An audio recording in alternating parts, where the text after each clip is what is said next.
U cherkov kengash raisi edi. Mehribon ota, sodiq er va 30 yil davomida 10 kishini qotili. Uni hech kim fosh qila olmadi. Toki u o'zi politsiyaga xat yozmaguncha. Dennis Rader, Amerika Kanzas shtati.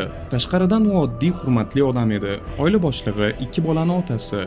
Ishida intizomli xodim. Lekin u o'ziga maxfiy nom o'ylab topgandi. BTK. Bu 3 so'zni qisqartmasi bog'la, qiyna, o'ldir edi.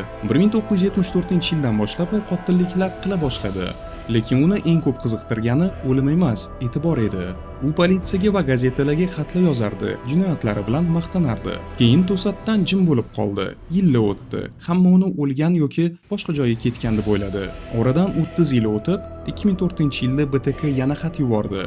Yana e'tibor istardi. U politsiyaga disketa, kichik kompyuter xotirasi jo'natdi. Disketadagi yashirin ma'lumot fayl egasini ko'rsatdi. Ism Dennis, manzil esa mahalliy cherkov kompyuteri. Uni o'z manmanligi halok qildi. Dennis Rader 10 ta qotillikda aybdor topildi. Sudda jinoyatlarini hech qanday his tuyg'usiz xuddi hisobot o'qiyotgandek so'zlab berdi. Uni xotini ham, bolalari ham haqiqatni faqat hamma qatori yangiliklardan bilishdi. Keyingi videoda 51 kun davom etgan qamal va 76 ta qurbon Waco fojiasi